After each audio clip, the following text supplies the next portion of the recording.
Narito na naman tayo para sa isang napaka-sweet at nakakakilig na love story nila Kalingap Edu at Ate Viancy. Tulad mo ay aking makilala at kung ano ako'y Para sa pagpapatuloy ng ating love story ay matutunghayan na ninyo ang mga nangyari sa birthday ni Kalingap Edu. Dahil itong ang kanyang birthday ay pangalawa na nakasama niya si Ate Viancy. Kung matatandaan natin at mabalikan natin sa ating mga nakaraang video, makikita natin na si Ate Viancy ay talagang napakamahiyain pa niya noon nung unang pumunta siya sa birthday ni Kalingap Edu, at parang halos hindi pa nga sila makapag-usap nang silang dalawa lamang. Ngayon naman ay mag-birthday na si Kalingap Edu na sweet na sila sa isa't isa, at kahit papano ay sobrang naging close din talaga sila sa dumaan na taon.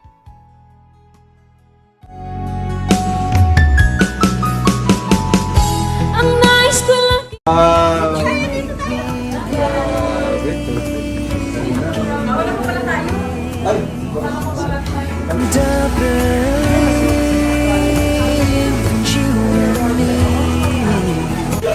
Eds, happy birthday! Happy birthday, Eds!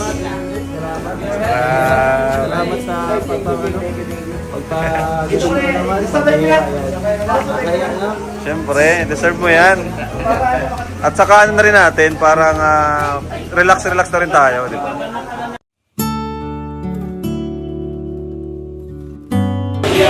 Hello. Parang umiiwas ka. May tagsusulo ka dito. Hira ka. Kanina ka pa. Kung isang araw ka pa pala. Hindi mo pa ako binabati. Maling ka. Binati na kita. Kaya nga, pero parang hindi ko ramdam eh. Hindi ngayon. Ano pa din kita na birthday? Wala na, sinabi ko na eh. Tatampo ka pa rin sa akin. Hindi. Mukhang oo. Hindi daw. Pansin ko. Oo nga. Pansin ko kasi parang parang ang cold mo ngayon. Lamig na nga ng panahon, ganyan ka pa. Ang bihira naman, oh. Bakit? May problema ba? Wala.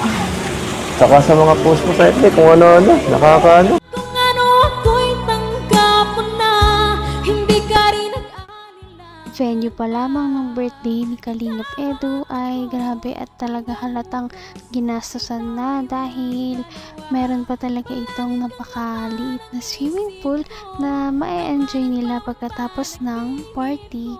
At ito na nga ang mga susunod na pinag-usapan nila. Mga post mo sa FB, kung ano-ano, nakakaano. Sabi ko sa'yo, joke lang yung mga post ko. Ay, walang joke. Joke. Ano kasi, hindi ko maiwasan, maisip yung mga maiwan yung sa school activities. Yung Hindi gano'n. pa pwedeng dalahin. Oh, nakapagpaalam naman tayo ng maayos eh. Bayag naman yung principal, di ba? Kahit na, kasi Ha? talaga. Natatakot ka, baka mapag-iwanan ka. Ha? Ganun din. Huwag kang mag-alala, makagraduate tayong lahat. Kayo pala, ikaw pala. Huwag mo na isipin yung birthday mo ngayon. Ha? Hira. Ito kasi. Ba't mo kasi pinapahirapan ang sarili mo? Magutin mo na kasi ako.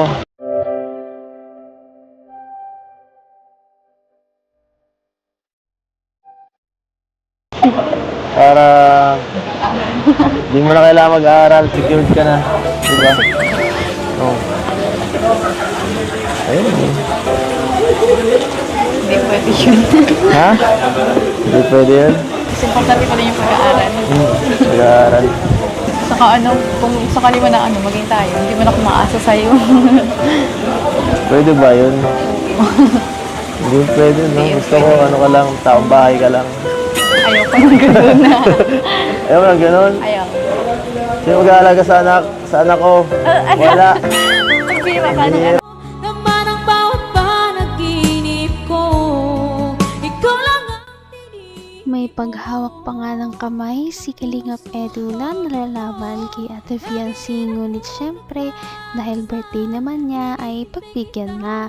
Kaya pinagbigyan naman ni Ate Viancy si Kalingap Edu, at mamaya ay mas malala pa nga ang kanilang gagawin.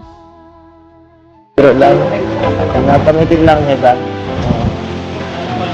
Ang lungkot mo dyan eh. Kanina ka pa eh. Napag-alala mo ako eh. Huwag lang isipin. Ikaw dapat mag-enjoy ngayon kasi ang birthday mo. Birthday ko. Kaya nga ako pumunta kasi sabi mo, Ha?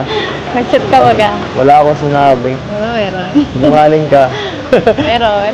Sige. Pero, galing na.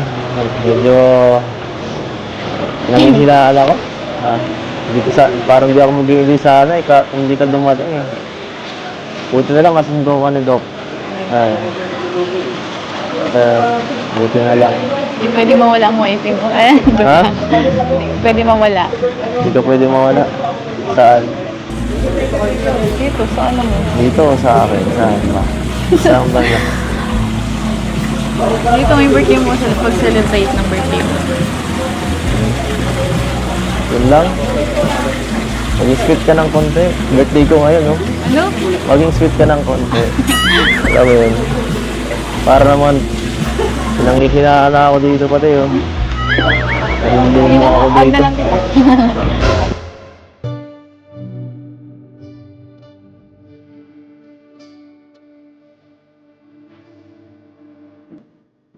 Hanggang wakas ay tayo ng dalawa. Palagi kang At ayun na nga, walang-wala talaga si Kalingap Edu kapag si Ate Fiancé na ang bumanat.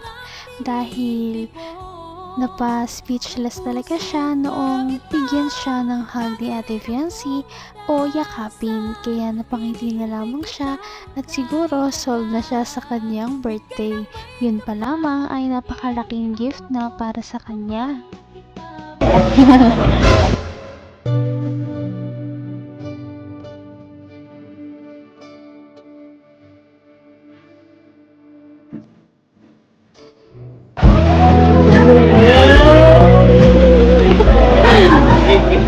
Ano?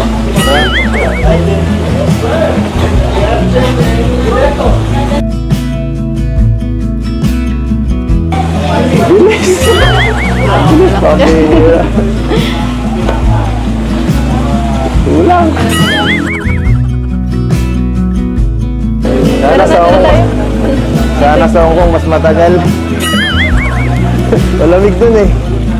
Mas malamig sa Hong Kong. Mas matagal ang kailangan ta. Wahahay! Nahuli mo ako bro. Ay bro. Regalo bro, para sa mga birthday celebrant natin. Ito, Grabe. kulay ng Edsy. Ito. Ito, wala akong mahanap kay Ian, kaya violet na lang. Pero paras, ito bro, silipin mo bro. Bro. Brief. Uy! Ay, medyas. Branded yan. Bro. Mahalin yan bro. Thank Magaling you, sila bro. lalo sa basketball. Ayan na guys. Oy, Kalingap Rain. Happy birthday! Dito. Happy birthday kay Kanina Freddy. Ayan na po. Happy birthday kay Ian. Kay Ian, wala pa si Ian eh, wala pa si Ian. Ayan na po. Naku, hinahabol pa nga ni Kalingap Edu si Ate Fiancé dahil parang gusto niya pa ng isa pang hug, yung mas matagal daw. At syempre, aabangan natin kung mahag pa talaga siya ulit ni Ate Fiancé o hindi na. At yan ang inyong makikita natin sa ating susunod na video.